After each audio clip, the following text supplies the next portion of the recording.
Welcome to the Weekly Whiff. I am joined, as always, by my good friend Shaun from 28 Posts Later, and I'm Pete, your host. Some people. Yes, this is episode number 6, and today we are discussing Skulduggery Pleasant, the first book in the series, one of my favourite books. Straight up, it probably informed me a lot as a writer, if I'm being completely honest. Yeah. I read it when I was a little younger.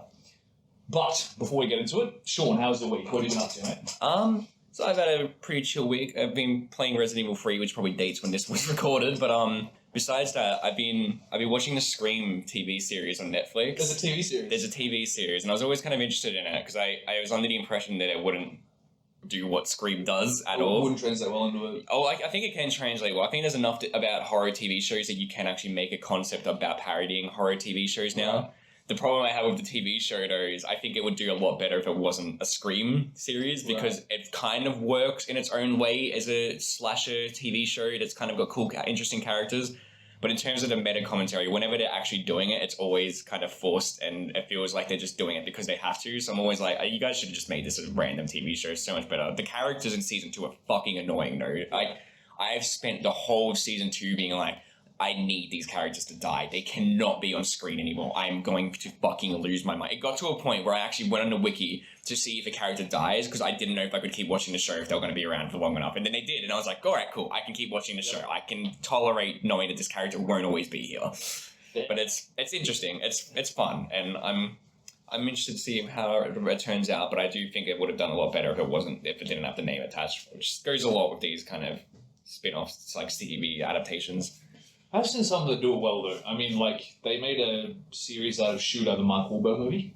Out of Shooter? Shooter. You know the Shooter? Like I do not know. That's a movie it's a Mark Wahlberg movie originally. It's based off a novel about a guy who gets framed for the assassination of the president. He's a really good sniper. Oh, wow. Okay. It's like one. I think I've heard of that, actually. Yeah, but then they made a series of it. Like, once the first season is the only one I've seen. It's fantastic. Okay. I actually really had time to sort of stretch their legs and develop their characters. They got a really good sort of relationship between a husband and wife. It's actually good. Okay. Really It can be done well, but it's always something that's hard to do well. I agree, yeah. And it's not like Shooter had any sequels either. There's a sort of smaller base for that, so Yeah, it well, works. But I have seen it happen on Netflix. Yeah, no, Netflix. Although I don't think it was originally published on Netflix, though. Yeah, well, how was your week? I've been playing nothing but Skyrim for like 2 days. I'm not going to lie. I've just been absorbed by Skyrim. Just bought the full DLC and everything, the original graphics. It's a fantastic experience, I think, because one, I've never really played it seriously, and now I've just been absorbed by it and haven't time. It's just like this gelatinous mass, like it's a gelatinous black hole of time. You just get sucked into it, and you love every second you're there, and you want to go back. Yeah, that's what I've heard about Skyrim. It's messed up. I love it though. I really like it, and it's also nice playing on a PC that actually has a performance. So I'm not waiting 10 minutes to actually fast travel. Fast travel is now actually faster than walking. Yeah, That's fantastic. Yeah, the Xbox 360 back in the day was not very well optimized. Yeah, But PC works fantastic. And aside from that, I finished off Castlevania, I think. Yeah, I remember you saying Did I that. say that last week? You didn't say that last week, but we Yeah, no, I finished off Castlevania, published a couple articles, trying to get you off my back. Couple. That's a fancy way of saying one. I have another on the way, though. Yeah, I trust, you know. It's the Weekly Whiff. Yeah. You should try and... I finished off Altered Carbon. That's what I did do. Yeah. I finished off season 2 of Altered Carbon. And you didn't like it too much, did you? No, I was not a fan. Yeah. The first season's fantastic, though, and we're definitely going to discuss that. I'm interested in watching it. I have heard of it. I had seen it before. You actually mentioned it to me. I just didn't realize it was the show I was thinking of. But that's really good, man. Like, it's fantastic. But again, go to the blog, The Weekly Whiff, if you want to read about that. And if you'd also like to read on Scream or Resident Evil 3, I wrote about. Yeah, go Those over right to there. 28 Posts Later. There'll probably be more by the time this episode's up. I fucking hope. Should be more Weekly Whiff episodes too. Yeah. Well, blogs at least. Yeah. Anyways. Back into Skulduggery Pleasant. Now, what is your background with this book, mate? I don't remember when exactly I read it, but I'm pretty sure it was around, like, it was after I'd read Harry Potter, because those were the first book series I read. And I know I read Eragon, like the first book in between after Harry Potter as well, but I think my family got me the Skulduggery box set as a kid, so I had that, and I was reading through most of those. And so basically I read them from a young age, and I think I enjoy it more in hindsight than I did Harry Potter, because I think it's a lot more fun to read, and I think the characters are more interesting. I don't want to get persecuted for saying that, but I do think Skulduggery is a lot more interesting from my standpoint than Harry Potter is, and Well, like you said, I think it has actually kind of formed. While I was reading it, it made me want to go and write some like goofy adventures. I'm exactly the same. Yeah. I was honestly though on that. I absolutely agree with you. I was reading that going. Now I remember why I got into writing. Yeah, exactly. Same way. I want to sit down and just punch out a story because the first book, by the way, is not a particularly long one. Yeah, it's not a lot of vicious. Like it's sitting right here, and it's not like it's a proper sized novel, but it's not huge. Like, it's a good standalone book as well. Yeah, Honestly, like if you could just read that and like there's like kind of hints of what's to come, but like, it's a good book to just read. And if you don't read the rest of the series, you probably won't be too damaged by it. But it's fun. Like I from what I remember of the rest of the series, I do enjoy. Also on that as well, we will try and avoid spoilers for the rest of the series. We will try. I'm not sure how it's going to go, but this is an old book. But when did this come out? I don't even remember. It came out ages ago, but there might be people like me that just are too lazy to read the whole series, but do want to read it at some point. But I mean, who in our audience? Not many, much of our audience will read, right? Because we barely read. Yeah, that's fair. Who has time to read? Who has time to read nowadays? We got 3 people that liked our videos. Yeah, well, that's fine. But also, they are all probably stuck in quarantine as of right now, so you do have some time. Exactly. Anyway, as you were saying. Oh yeah, I ran into it. It's actually interesting you mentioned Aragon, man, because I was reading these when I was, oh goodness, this is back a ways. This is like 14, 15 years old, I think. So yeah, like 8 years ago. And there's some friends of ours who had like huge amounts of collections of the series. They had stuff like Inkheart and Aragon and Harry Potter and all this other stuff. And I already read Harry Potter ages ago, but they had this really gnarly library off memory that had like a huge amount of all these different like old pulp books, like Dune and all this. Like it had a huge library of really interesting books. Because we had most of the classics at our place. It was really good to go over there and borrow this series out when we're reading them. And yeah, I fell in love with it from like the first couple of chapters. It just engrosses you. And I think, as I said earlier in the intro, I think I really based a lot of my writing conventions, a lot of my styles evolved from reading these books and sort of putting my own spin on it. But I think Derek Landy is a fantastic writer. And particularly in this book, it really shows. Yes, it does show. And I agree with you. I think it is more fun than Harry Potter. I think it's a lot more... I think it really takes the whole Harry Potter idea and actually spins a lot of it around on its head. And we can talk about that later but I think that's a really interesting point. I think it's not its own anti-Harry Potter story, but it's definitely like, well, they do poke fun at it in the short stories, in one of the later short stories. Oh, dude, it does happen. Yeah, it's hilarious. It's so good.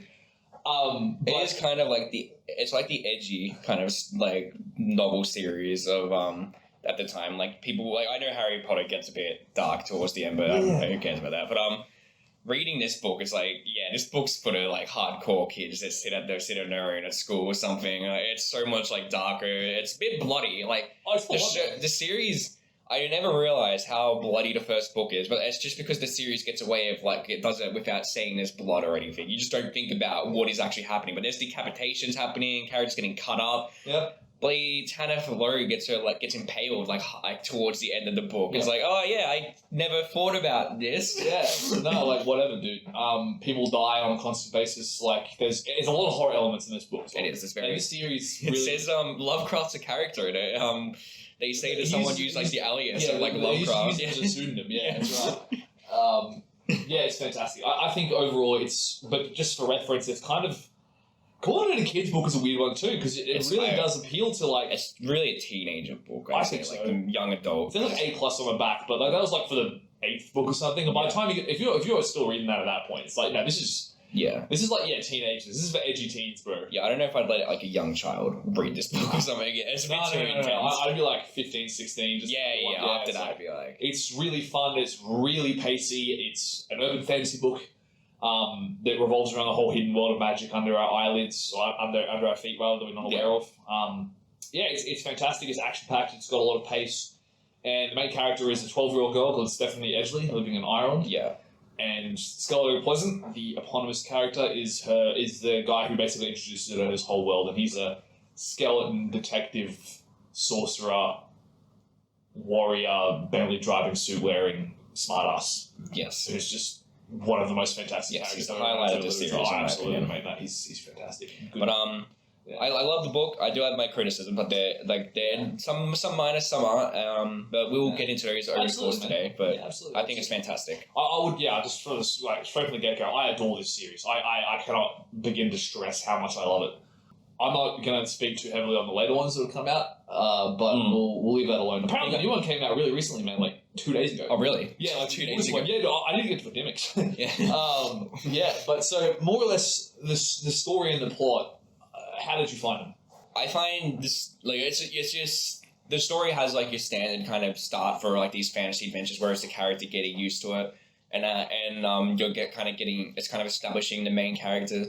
But unlike the other kind of fantasy genre books, this book kills a lot of like the characters that are in this book. Like pretty off, like the elder mages get killed off in this book. I was like, oh fuck, that happened in this book, didn't it? Yeah. It's very fast paced. And it works in favor for this book. I do have I think the story does kind of fall into a pattern of eventually where it's like something bad happens to the characters, they have to like kind of recover. Something bad happens again, they have to recover. By the end of it, I'm kind of like, it's getting a bit old. Like I'd rather this wrap up, and then it does wrap up, and it's a satisfying wrap up. And something that I enjoy about this book as well is that almost everything that is mentioned in this book does come together at the conclusion. Like the Book of Names is a cool it's a little world building thing, and then it actually ends up being relevant to the end of the book. The scepter they end up using it to destroy the book. It's really the way everything kind of ties in at the end is very satisfying for a self-read. That's why I think it works as a self-read, like just a solo read, rather than like if you read the whole series, it probably works as well. But if you read the book on its own, it is a very satisfying experience. And the other books I don't think are necessarily like that, because you do kind of need the past character, like knowledge of the past characters and like of what's happened so far, I think, in the other books, from what I remember at least. I remember one book like is a direct continuation of a previous book or something. Like, but this book is fantastic. Anyway, I think and the plot. So the plot is it's a weird one because it's like an action-packed, sort of not coming. I always use coming of age as a wrong term. Everyone uses coming of age. I know, it's the go-to term. I don't usually do this. I sound like one of those just. Oh yeah, I'm a commentator on YouTube. Well, I think it's because a lot of things are coming of ages in some ways. It's very hard to not write a coming of age story when you have a young protagonist. Yeah, like she's 12. Yeah, I didn't realize she was that young. The first 12 time years I read old. it. They never registered. Yeah, no, she's 12. I mean, and what's interesting about the books is they sort of write a level her up with each continual book. So, like, she's like 13, 14, 15, all the way up to whatever. I'm not sure where we're up to now. But the plot, it's almost like it is a mystery detective story, but it is a mystery on multiple levels. And that urban fantasy always has this element of mystery and cool sort of stuff going on that you don't know about. But also, as you said before, they lay all the MacGuffins in there. You've got your sort of, we need to figure out what's going on. The foreshadowing is fantastic. It's all there. Your villain, and then it sort of just all comes together really nicely. You've got to revolve it. Most of it's told, by the way, like purely from Stephanie Edgley's perspective. So yes. she takes on the name Valkyrie Kane. We get onto the names and magic system later, but she takes on the name Valkyrie Kane. But she starts off with Stephanie Edgley, and she meets this guy, meets this Skulduggery dude, and then he sort of just gets thrown into this world where I'm pretty sure a guy gets disintegrated in a canal. Like in chapter 7 or 8 or something, like straight off the bat. Yes, yeah. That's right. And like there's guns and there's everything else going on. There's guns and fireballs and like even the first like third chapter when a guy's trying to break into the house and she's 12 years old and screaming. It's pretty horrible. It's like a horror movie, man. It reminds me of a Scream actually. Yeah, it's pretty intense. Yeah, it's full on. And then obviously you get into the underground stuff and meet a whole bunch of these interesting side characters. One of them supposedly dies. One of them almost dies. Tabitha Lowe was supposed to die in this book, according to the that was fucking sucked. Editors made I loved it when I was younger. Yeah. Editors made him keep her in though. Yeah, I can tell. Like I even noticed recently that there's a Tabitha Lowe side book, so it's obvious that she was a fan favorite. Yeah, that's where that Harry Potter thing is. Oh, is it really? That's cool. Yeah, I think the side characters are fantastic in this series. I think while I said Skulduggery is the highlight of the series, it doesn't mean he's the only good character. The side characters are very fun and entertaining, and absolutely, I think Tanith is the greatest case of them. But I remember liking Mr. Bliss a lot when I was younger. Yeah, absolutely, man. Ghastly's also fun for this book as well. Ghastly's fantastic. I actually love Ghastly's character so much in this, but. Yeah, this is like getting into the world, and so just briefly before we get into the characters and obviously, we should focus. So I was just going to ask, like, how do you find the execution of the book, like in terms of just line by line, his prose, his style, his sort of the feeling of it all? He's very fun and relaxed, like to read. It makes it easy to like speed through the whole book because it's not like this complex prose or anything. But there are some fun wordplays. Some of the joke deliveries are pretty good as well. We should mention this is a pretty funny book. It is it's actually pretty hilarious amongst all like the chaos and death. It's pretty funny. Yeah. I think it does a good job of introducing the world. By the first book, I kind of have an understanding of how the world works. I remember you saying that with Harry Potter. It's very unclear, even halfway through the series, how the world works. They're always adding new things to it. And this book might do that. The series might do it in later books. Absolutely does. Yeah. Okay. I figured. But for this book, I kind of got an idea of how the world is, how it works, who's in charge, and everything else, basically. Like the main gist of it. I understand how this world works. I understand how the magic works right now. And I understand the difference between the adepts and elemental mages. Everything that happens in the series later on in terms of big revelations is built on what you've read in this book. I figured, yeah. More or less. There's a couple of things that get added in later, but it's all of it. You can trace all strands back to this original idea that he has, and then he sort of builds on different aspects of it as it goes along. Yeah. So, for instance, the idea of the dark gods, the eldritch abominations running around another dimension, they turn the faceless ones. Yeah, I remember. Yeah, there's a book called The Faceless Ones. I think book I remember. Yeah, that book. Yeah. And then you've got there's even lines in this book that actually become the sequel's called Playing with Fire. Yes, yeah. And that's a line in this book, straight up. Yeah. There's a whole bunch of things they ain't drop a lot of stuff in these books as they go along, and they build on them and everything else. But yeah, it's I find with the execution, the fight scenes are fantastic. It's really just an adrenaline rush. Really. They're very fun. It's just fast. Everything flows. His description, the way he describes people, is hilarious. Yeah. It's almost got this Chestertonian sort of style. Just the way he describes people, he's really really good at describing. It's just engrossing you with detail, but it's handled so well in that it's not the Dresden Files where they'll give you a full page describing a woman or something like that. Yeah. He does that, for instance, and it's fantastic and it works and it makes sense from a story perspective. But that's my other favorite series, my now proper absolute forefront favorite urban fantasy series. But this is the one before that. And in terms of execution for an urban fantasy, it does it perfectly. It's got the whole veil in there. You've got the veiled world. You learn about sorcerers, you learn about monsters, you learn about some kind of eldritch dark gods hanging out somewhere, you learn about where magic comes from.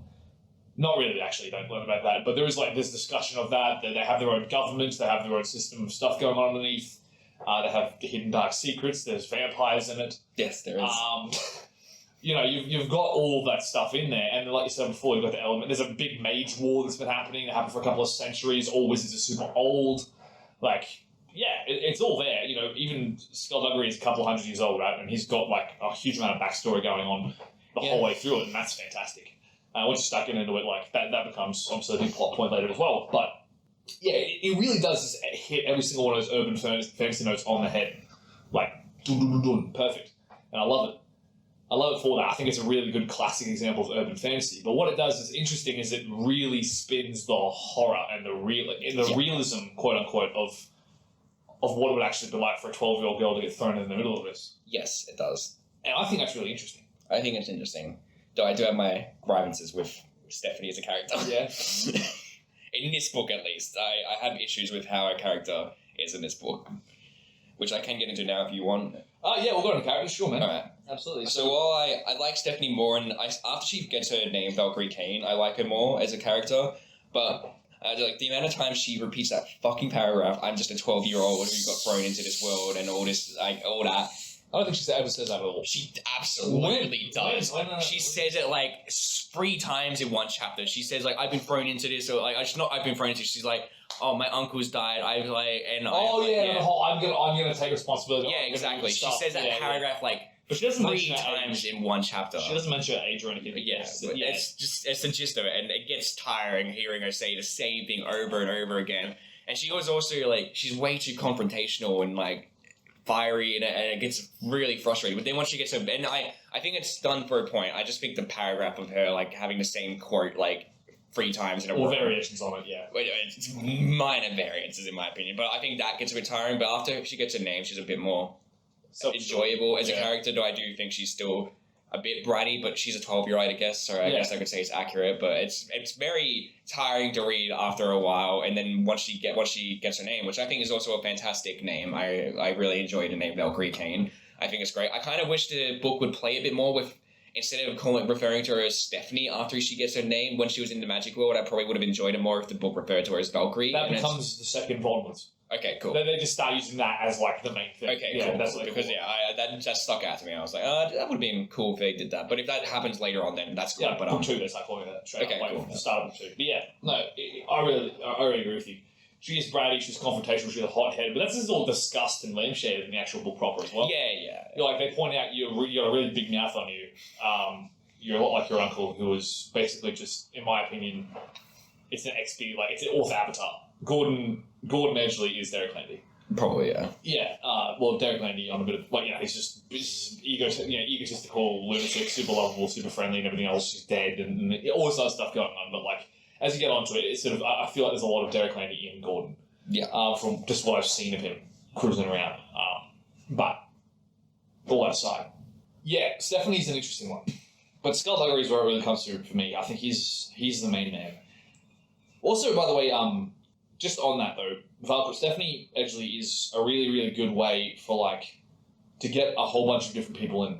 Because I feel like I know a lot of girls who have read this book particularly and really enjoy it because they can really, like, sort of imprint on this on this character. And likewise, a lot of dudes can. Like, she's flexible enough, she's interesting enough that, like, it doesn't matter if you're a dude or a dude or a girl, you can sort of just, like, look at it and go, I really like this character and I'll follow her, and she's pretty normal. Like, she's... Well, it's kind of the effect of just making the main character of the fantasy world as plain as normal as you, so through them you're learning about the world as well. It's the obvious thing. You see it in, like, these books, you see it in isekai anime as well. It's a trend that I think works, but there have been ways to kind of make the characters a little more interesting over time. But I think with this book, she's fine. I just really got sick of hearing the same thing. The brattiness can wear on the nose for sure. Yeah. But also she's got that whole kind of, like, most people are idiots and I'm a lot smarter and better than everyone else I hang out with. All people my age or a bit older, like teenagers are dumb, all that kind of stuff. It's actually sort of, I think it's actually interesting in that it taps into a lot of that kind of elitism you have when you're 12 years old and read books. Yeah. And you don't actually hang out with other people that much. She's also an angsty edgelord. Bloody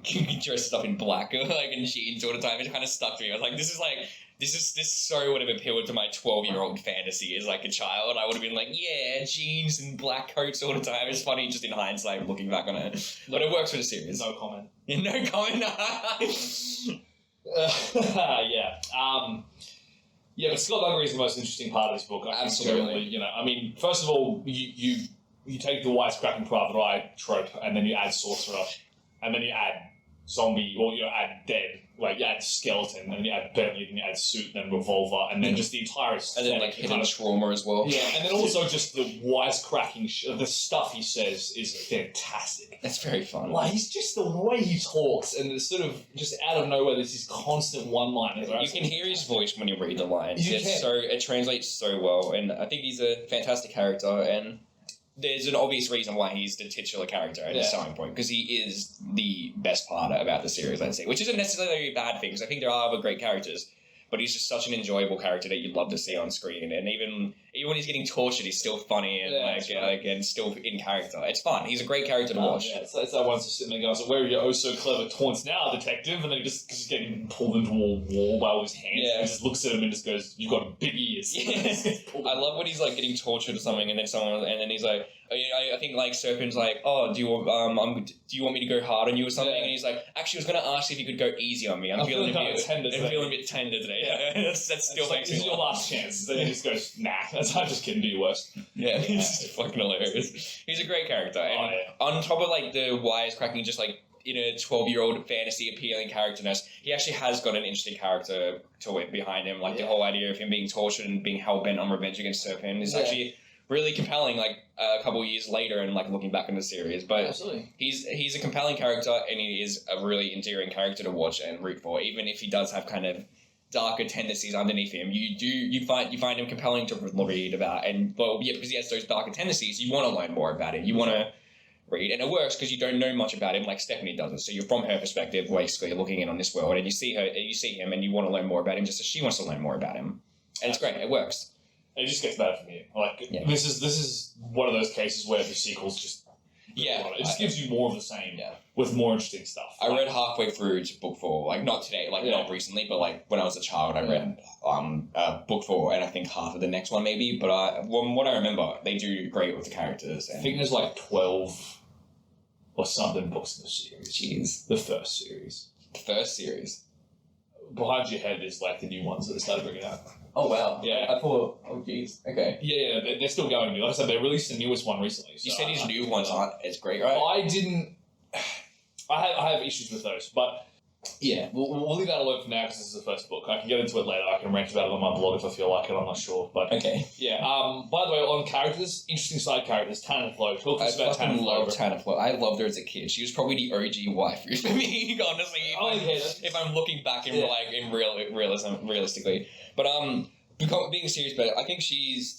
In terms of like strong female characters, I think she'd probably be the best for like a child growing up. She's not forced or anything. She actually is just a really fun and kind of quirky character. She's almost like the female Skulduggery for this book, like for Stephanie as well. She's kind of the older figure for her to look up to. She's strong. She's a badass. She fucking runs on the roof and like slices up like the Hollow Men at one point. I'm pretty sure. She's got a katana. Yeah, she's got the katana. She's like in an edgelord, like loves it. Yeah, but she's just a really endearing character who also is a fucking 12-year-old on the inside. Yeah. Like the way she fucking jerks around in the book, it's fun. It's like charming, and you like her. And I think it would have been really disappointing if she did actually get killed off in this book. I think it works that like not even being like serious. She is a light to like the kind of shows, like to the book as well, and she works with Skulduggery for Stephanie. And I think if she was killed off in this book, it would have been damaging, I think, for the series. I think the series needed both her and Skulduggery to kind of bounce off of have Stephanie bounce off of them. And there's a really fantastic moment. You remember when they're both investigating the laboratory together? And there's like Ghastly, and then there's Skulduggery, and they're two just sort of walking around. It's like, what does a clue look like? I don't know, I was looking for a footprint or something. Yeah. Skulduggery walks around and says, "Found anything?" It's like, no, I was just looking around, and all I could find was more floor. Yeah. And they just both end up cracking, and like, you know, Stephanie cracks up, and then kind of like reels around and goes, "Skulduggery, she's not being professional." And they just both like lose their nut, and then like Ghastly and Skulduggery look at each other and just go, "Women." Yeah. But it's perfect. Like, it feels really good, and it feels like it doesn't feel forced. It feels like a really genuinely awesome little sister, big sister kind of vibe. She's also British, isn't she? She's British, she's not Irish. So this is set in Ireland, which, I said that, but it's all set in Ireland. Most of the characters are Irish, but she's British. It's from London. Yeah, she kills the troll at the start of the That's right, series. troll on the London Bridge. Yeah. That's where Bliss turns up. Speaking of other characters who are important, Gus the Bespoke is in this book, and we're introduced in this book, obviously, and he's fantastic. I think he's cool. Like, he's cool in this chapter, like in this book. I assume he's going to come back later on, like in the series. You just keep reading him, man. It's really good. Like, he's a boxer and a tailor. And yes, ugly as hell. He's got these really, really gnarly, sliced up facial features that he just inherited from his mother. And the great thing about the whole thing is that he's Skulduggery's best mate. He like taught him how to box and everything else. And so there's a really good passage where Skulduggery's telling Valkyrie about it and said that, so when Ghastly grew up, he used to tell everybody that his mother was a tailor and that his dad was a boxer. It was actually the other way around. His mother could like take heads clean off with her own bare hands, and his dad was like this diminutive sort of tailor type. And so, end of the day, Ghastly ends up becoming a tailor, makes the really cool black clothes that Stephanie ends up wearing. He makes all of Skulduggery's suits. Yeah, he's just cool. Like he's a really good supporting character. He's got this sort of like, he wants to be human. He doesn't. He just wants to be like a regular dude. He doesn't like magic too much. He's not a fan. That's right, and he even warns her against the whole thing. It's a good counter to Stephanie's eagerness to go into the fantasy world to have like the character to be like. And then Skulduggery wants her along, and he's just like, "Hey, you ever thought about this? Like, you want to actually."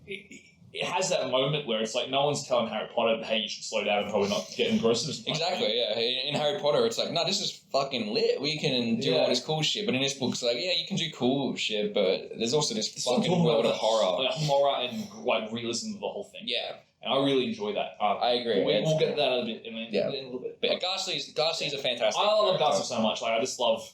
It's another case of like the use of reincorporating the Earth magic that was previously mentioned is also satisfying for yes, it was like well. Everything else was covered. Yeah, it's fantastic. But let's get into the villain. So Serpine. We're not going to. I guess Mr. Bliss kind of falls into the. Well, he's side character. Because I thought we talk about Bliss first, but Bliss is kind of also a villain for most of the book. But no, he's not really. He turns around. Yeah, he turns. He's like the double agent. Yeah, it's going in. I think my inner 12-year-old edgelord loved Bliss as a kid, and that's why I loved him so much. Like the dark suited guy that's super powerful and fucking menacing, pushes Skulduggery off a fucking cliff. And then starts chasing after this 12-year-old, probably giving her fucking trauma for the rest of her life. Pretty much. Yeah, he's a fun character, and he works in this book like the kind of establishment of he's the strongest magician, and then Serpent becomes strong, and then he's like physically the strongest. Yeah, physically the strongest. Yeah. And then you've also got China Soros, who's fantastic as well. She's a good character. very great in this as well. She's like the sort of their consultant. She has the whole library and she's the one with all the information. Yeah. She does everything herself. Has some charm that makes people fall in love with her when they see her. Yeah, that's right. And she's obviously a very important character. All these characters come back in the later books. Yeah, I imagine they would, and I think that's why this book's pretty effective because it does establish all the characters well enough, and they're all like interesting enough that you do want to learn more about them as well. Absolutely. But we can. The White Cleaver's really good. Like the Cleavers, they're part of the world. But yeah, with the villains, so you got Nefarian Serpine, who's interestingly criminally underused in the series as a whole, but this is a really good way to introduce Skulduggery, what he's like as a person. Well, exactly, because there's the dynamic between him and So he's the guy originally who killed Skulduggery, and he killed his family, murdered his family, set him up in this trap, ended up killing him, but because of Skulduggery's hate, he actually they set him on fire, and he came back to life inside of a bag of bones, literally got tied up into a bag, and then put himself back together, pulled out, got back into the war, and then ended up winning it. Yeah. Right before the war ended, he was about to kill Serpine, but then a truce came, and so there's a whole truce thing going on with the story as well, and then so the Fire and Serpine is like that, villain with good publicity. The council doesn't want to make any moves against him. He's doing fucked up shit, and they're just like, no. He's the truce. We believe in the truce. He's not going to do anything like really messed up. It's like, obviously he is. He's got the red right hand. Yes, the red right hand. Yeah, he's got he can point at people and make them experience agonizing death. Yeah, that's his whole power. He can throw purple mist around the place. The coolest looking thing ever to me as a kid, having a red hand that made you that fucking cause agonizing power. And then he ends up zombifying himself, so he keeps self-healing. Yeah, that's another thing that happens. And then he does that to a cleaver, so the cleaver's like security guards for the sanctuary. The sanctuary's like the Irish Council of Wizards. Every country has their own. It does, yeah. Australian sanctuaries are a thing, much later in the... Are they really? Yeah. Do we get bogan wizards? No. Well, there's also there's an Australian character, and then there's a New Zealand sanctuary. Fuck yeah. Yeah, there's an African sanctuary. There's an English. Obviously. That's cool. I didn't think they'd. Everywhere, but there's 3 cradles of magic in the whole series. This is like getting ahead of ourselves here, but like all the sanctuaries, there's 3 that have the most magical power. Africa, Australia, fuck yeah, and Ireland. Australia represent. Americans have got nothing. Europe's got nothing. Fuck yeah. Well, I don't know why Australia's cradle of magic, but it is. I might be getting. Derek Landy knows culture. I might be completely wrong, but I think they are. That's fucking hilarious. Don't quote me on that, but Africa, Ireland, I think it is.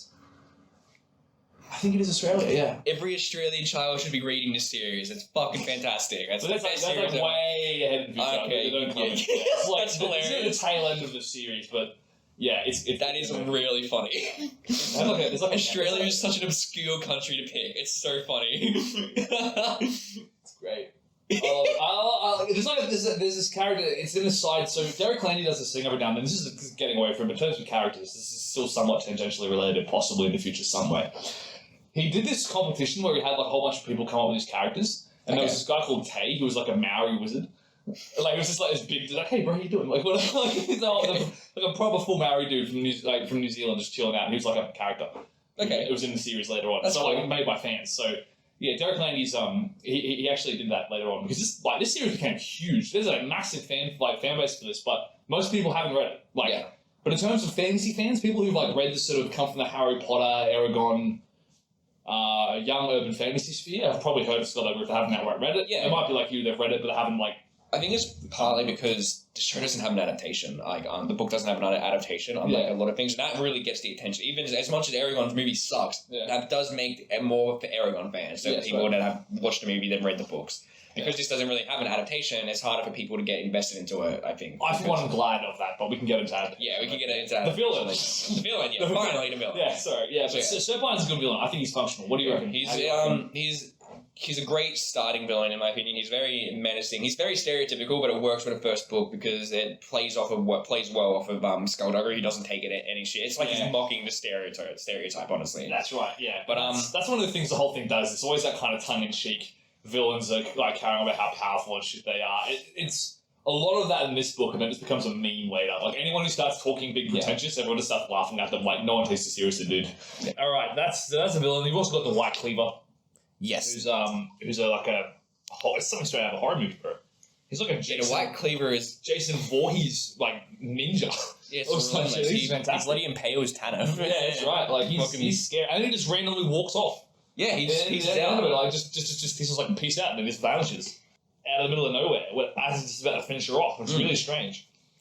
But he's a fantastic character. He also comes back. Yeah, I figured he does. He does come back. There's no way a character like that would just walk out of the series and the rest of the world. He does come back. But yes, Serpine works as a starting villain, in my opinion. He's a very fantastic. Well, I do agree that he could have probably been utilized a bit more, since he is very important to Skulduggery's character. If he was around for too long, it'd get a bit goofy and too much. And I think for the one book that he's in, it does work. It completes Skulduggery's character arc. And I think it all ties back to what I said earlier, where this book feels like it did want to be its own kind of sustained read, but it also is another series. There's a series following on with it, and I think because of that, Serpine plot works really well because it feels satisfying. It feels like everything's closed up at the end, and I think it works. Yeah, for the first book, it also rams home just how much Terrifying is not fucking around in terms of death. It does. As yes. Well, this is a villain. We're gonna straight up kill him.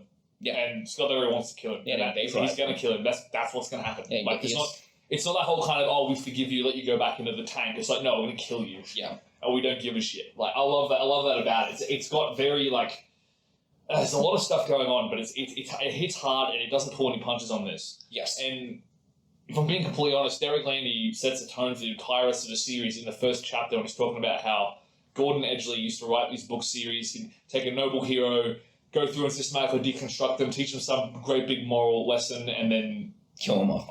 At the very end of it, kill them off for no reason, and then just laugh at people. And that sets a tone. That gives you a pretty rough idea of what you're walking into with this. It does, yeah. I think also something great about Serpine is by killing him, even if they do kill him off and kill off the seemingly main antagonist for Skulduggery, since Serpine's character does establish the faceless ones, and kind of it sets them up as being the real antagonizing force for the rest of the series. Yeah, it's all those who worship them. Yeah, that's absolutely right, man. And that's really good. That's what this book does phenomenally well. Yes. And everything following on from this, or not everything, but there's a lot of stuff that pushes on the same stuff. There's more people like Serpine out there. It's very Lovecraftian, reading it. It's funny how kind of the Lovecraftian, the faceless ones are very influential. It also kind of bluntly acknowledges its Lovecraftian roots by having this pseudonym. Serpine uses something else. Yeah, Howard Phillips Love or something. But I saw it, kind of laughed. It's something that's Lovecraft funny. or something his name is. Yeah. It's pretty good. Yeah, it made me chuckle because I was once again, we've kind of gone back to something we've already done. Yeah, we're stuck in this loop of not being able to escape. It's great. It makes it tie in really well. We made this cinematic universe for the weekly Whiff. Cinematic. Yeah. No camera, phone on table. Yeah, exactly. The best universe. All right. But yeah, Serpine works as a villain, and the Hollow Men and the Cleavers, and the White Cleaver are also equally as kind of creepy and fun to read. And it's fun. The Hollow Men are just these things that get sliced through, and Tanith, like I said, Tanith slices them from the roof. Skulduggery blasts them with his gun and sets them on fire. Yeah. Stephanie fucking flips one over and fucking rips its arm off, doesn't she? Everyone's just okay. Yeah, that's pretty funny. Yeah, and that's the interesting thing about this. And I'm going to sort of segue into more general urban fantasy tropes and stuff, and urban fantasy as a whole, because I think this is something I'm really passionate about. But why I think that Skulduggery is really good urban fantasy is because straight up, let's do a quick case study between Harry Potter and Valkyrie Kane, for instance. Yeah. Straight off the bat, I think you can relate more to Valkyrie Kane in that she has a loving family. She's got two, mum and, she's got a family. She's got parents both alive. Yep. She's hanging out. She's going out having these crazy adventures, but the actual realism of the whole thing is, I almost died. I almost got killed. I got hurt. I got damaged. There's people who die in this business all the time. There's a cool paragraph about how she was worrying about if she died, if her parents would just have her reflect, the reflection that they made to kind of live out her life. If that would just take her place for the rest of her life. And then it had this really depressing paragraph where it's and her parents would live the rest of their lives thinking their daughter didn't love them or something because they wouldn't have married. It's fucking hell. Jeez, okay. Couldn't have just stopped at the whole dying thing. You had to go on this depressing monologue. Yeah. It's great and it's effective. It really, like I said, it really makes you think this isn't as fun and playful as Harry Potter would lead you to think. It's kind of, you're going into this dangerous world and it's not. And as they're going through the sanctuary as this is happening, and everyone's been massacred. There's shit everywhere. People dead, twisted up and agonized, rigor mortis. People just piles of dust that used to be humans from the scepter. It's gnarly. But also, another thing is the magic system, compared to character studies we're talking about that. I think Valkyrie is a lot more relatable in that she's sort of just, she's mouthier and everything else, but she's just she's sort of a regular person that when she sees magic, she jumps at it. She's yeah, absolutely. And sort of, sort of ready shoot, like ready fire aim kind of business. That's what she sort of goes for, and then she gets punished for that pretty viciously in this book, but also in like further books on. Yeah. And she starts to grow out of that. But it's like there's this obvious sort of play off, like, Skulduggery likes it because she sort of enables his behaviour, but he also likes having someone to sort of appreciate his genius, and there's this weird kind of synergy between the two of them.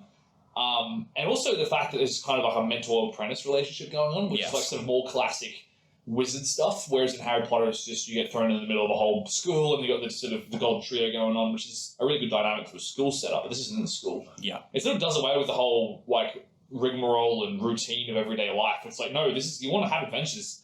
If you find out about a world, you want to go and like shoot at vampires and chase down leads, you want to live like a sort of glamorous magic detective life. That's what you want to do. You don't really want to like just be at school. Yeah, exactly. And actually on top of that as well, I just like talking about the reflection thing reminded me. I actually really like that they have that reflection thing in it because it gives them a way to not have to worry about like Stephanie not being noticed like it's just in home. But even then, they still kind of acknowledge the fact that her reflection isn't her and that she also can be seen with Skulduggery. So it's just like this nice little. It's because with Harry, like obviously with Harry Potter, they don't need to do anything. But with these fantasy things, it's a cool like thing to establish so you don't have to worry about that concept of going back and forth constantly. The plot.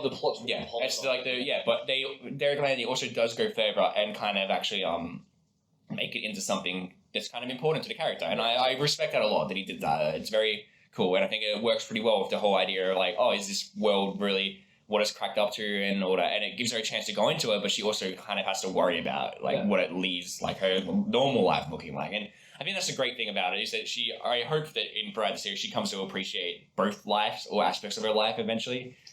It's interesting. Okay, I'll give you that much. It's interesting. You should read it. It does like, but I think this is heavily in a lot of ways. Yeah, he covers a really big plot hole there, but it's also it's kind of there's this rough and ready realism about this series that I find really strange. In that, like in Harry Potter, no one punches each other in the head, right? Like it's mostly just we have wizard duels. And that's it. Exactly. In this book, like. Skulduggery has a gun. He has a gun. He's a really good boxer. He does like Krav Maga sort of style stuff. He has magic as well. Like he's a really well-rounded mage in a lot of ways. Like, he's a really well-rounded fighter. He's just good at a lot of things. And like you've got this guy who's sitting there, throws fire at him, right? For instance, and the guy's like, I don't mean to fire. I'm completely unstoppable, and then he just shoots it. Bang. Pretty much. And then it's funny. Runs him off. It's like this sets a pretty good precedent of.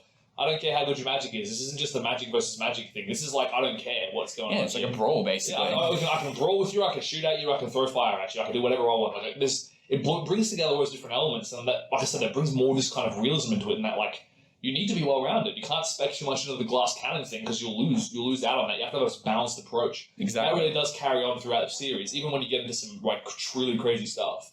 That sort of background of what it comes down to is really there. And you actually get to see, this is, like, you're just going to see like Valkyrie grow up and become older, but also like how Skulduggery shapes her and influences her, the kind of stuff that she starts to learn and her sort of approach to situations, and even like it's all really in there and it's all really, really like present, and it's amazing. And it actually becomes a plot point as you go along to the sort of like later parts of the series. Her choices she makes in this book influence the end of it. Yeah, the end of the first series, and then influence her like beyond that as well in the new one. So. Yeah, it's fantastic in that. Like, the urban fantasy has this kind of slightly deconstructionist approach, but this sort of pragmatic realism, but also pragmatic villainy, right? Like, you don't really have moustache-twirling villains in this world. They will just straight up kill you. Yeah. And they're kind of more terrifying than that. Like, it's like, okay, I need to create a distraction. Why don't I just make a super self-healing zombie and then just send it in, and then send this thing at... Valkyrie instead of Skulduggery. I'll deal with Skulduggery because I'm the same thing, but I have magical powers. But I'll just get this, this monster to go and kill this dude. And that's exactly. When Stefan ambushes them like halfway through the book and captures Skulduggery, when Stephanie runs off, he doesn't say capture her, he just says kill her, straight up to kill her. Yeah, and it's fun. Yeah. It's like, that's the precedent for it. Exactly. And there are this is part of the whole fun as well. You do have sort of more moustache-twirling villains, but they're always established as crazy religious cultists. Okay. For the most part, so they're just kind of insane. All of them are insane anyway. Yeah. But it gives something like sort of that self-referential or that kind of quippy shit where the whole you've got big ears thing, like the whole sort of I don't take it seriously at all. I'm not interested in your villainous monologues. I'm just going to snark. Just a snark. The snark is always there and always ready to go. And he just, Landy sets up these villains that actually allow that to take place. And that's one of the best parts about his dialogue in this book is fantastic. But yeah, it deconstructs urban fantasy as a whole. But so this was my favorite urban fantasy series for the longest time. Like, Okay. I mean, straight up. We talked about the Dresden Files like last year at Christmas. Not last year, the year before last. Was when I started reading Dresden really seriously. Just like the end of 2018. End of 2018, I think you might be. Because if you started reading at the end of that's right, 2018. it was 2018. Sorry, I graduated. Yeah, that's right. Yeah. 2018 was like when I really started reading Dresden Files. Matt just eclipsed it. But this is still like the stuff. I really enjoy this. Yeah, what do you think of urban fantasy as a general whole? I love it, by the way. Like I've already said this, but I fucking love the stuff. I think. So I don't think I don't know. I probably have read, like, actually kind of experienced a bunch of urban fantasy just because I probably consumed some anime that accidentally do tie into it, or not accidentally, but do tie into it just without me realizing. But I think urban fantasy, at least in this book, is very fun and stylish, and I think it's appealing to me. And it's, while I enjoyed Harry Potter, I think urban fantasy is more, like, as a kid, I think urban fantasy is more what I would have enjoyed as a kid than just straight up fantasy. Because I think I would have enjoyed the more grittiness and kind of the darker tone of it. And just above all, like, with the case of Skulduggery, at least, it's just a lot more fun and kind of experimental rather than just being restricted to wands and, like, having all these weird, goofy fights or whatnot. I enjoyed the fights in Skulduggery a lot more than the fights in Harry Potter. Yeah, sure. Yeah. I think this book is also... The stakes are higher. The stakes are always higher in Skulduggery. Like, death is always right around the corner, and you don't know who's going to catch it. Like, Darcy gets turned into a statue in this book. Yes. And it's like, we don't know what's going to happen to him. Yeah, exactly. And it's great. It's very fun to read. I said stylish before as well, and I do want to emphasize, I really think this series is incredibly stylish. Even the original books itself are so greatly designed. Like, Peter, you and I were talking about this before, where you said that they kind of changed the design of the books. Like, now. I think they're not bad. Yeah, I just love the kind of white cover. And if you pull out one of those books behind you and have a look at it, the white cover's fantastic, but that's like the new designs. Yeah. Which is cool, but it's just different. Like, I just enjoy like the kind of white aesthetic, like it makes sense they're going for the black aesthetic on the new ones though. Yeah, I don't know. I just enjoy the way the original ones are designed. They're great. They're great to have, and I kind of like looking at them and their style. But the art that he does for it is fantastic as well. And even in the actual books as well, the characters, as much as I criticized, like joked about them being edgelords and that, they're all stylish and like the characters look fantastic. And that's another thing as well. Even though you don't get perfect descriptions of them, you can picture these characters perfectly. Like, they're minimal descriptions, like you said, but it is as if you just received like a in-depth description of them, because you completely can picture how these characters look just from the descriptions you get, and it's fantastic. All the characters look great. It's just amazingly stylish. Is the best way I would describe it as well. It is such a fun book to read, and I think it's great. I think all the characters are fantastic as well, like we said before. But what are your criticisms of them? I said, like, so Valkyrie, like, there was one of the main ones. I said before as well that it has the kind of repetitive pattern by the end where it starts to kind of, like, it feels like, I think he tries to make every chapter have a kind of pull for the next chapter, and it works, but it ends up with this kind of repetitive pattern of, the characters get overcome by something, they recover, something else happens, they recover, something else happens, they recover, then they win.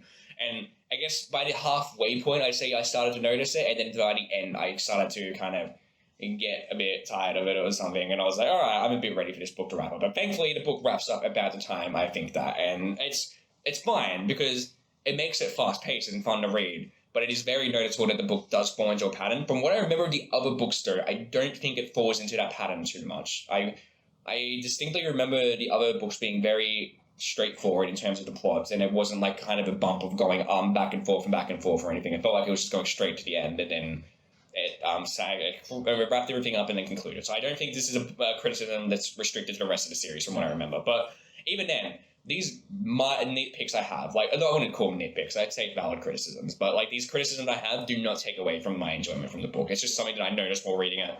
The only big thing I have is just Stephanie's character in the first half, but after that, she's completely fine. And I think the story, the way it's written, makes up for it. There's a hilarious bit when Stephanie has a tantrum of like going to her aunt and uncles. It's kind of fun and cute. Yeah. But then there's this great bit after when she has a talk with her dad, and then her dad was like, "Oh, why'd you go?" And she's like, "Oh, I've decided to appreciate my family more, I guess." It's like a bluff, obviously. Yeah. And then her dad's like, "Oh yeah, I don't have to go, right? And he's like, oh, thank God. it made me laugh. I was like, that's funny.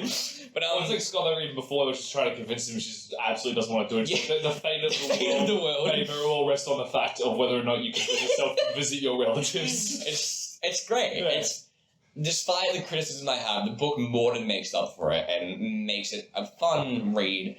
And it makes me want to read the rest. Like, I finished this and I'm like, I want to read the rest. And I think going further, it makes me want to write. And I think that is the greatest achievement a book can have. If by reading it you want to write, I think that is a fantastic quality to have to your books. If it is inspiring young writers, then it has to me, man. Yeah, it's a fantastic book, and I do seriously think that this book is a amazing inspiration. I think it's fantastic, and I love it. And I can see why you love it so much and why it may have spurred you on. I do reading it. I do kind of see.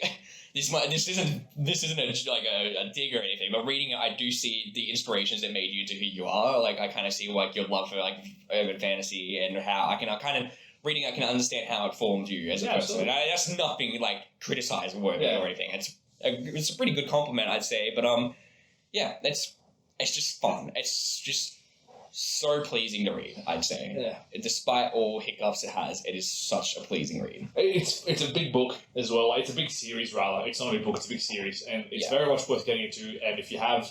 if you've got time, or if you're not doing much, or if you want to just get into something that's super fun, easy to read, it's a page turner, man. You can just sit there and just cycle the whole way through it.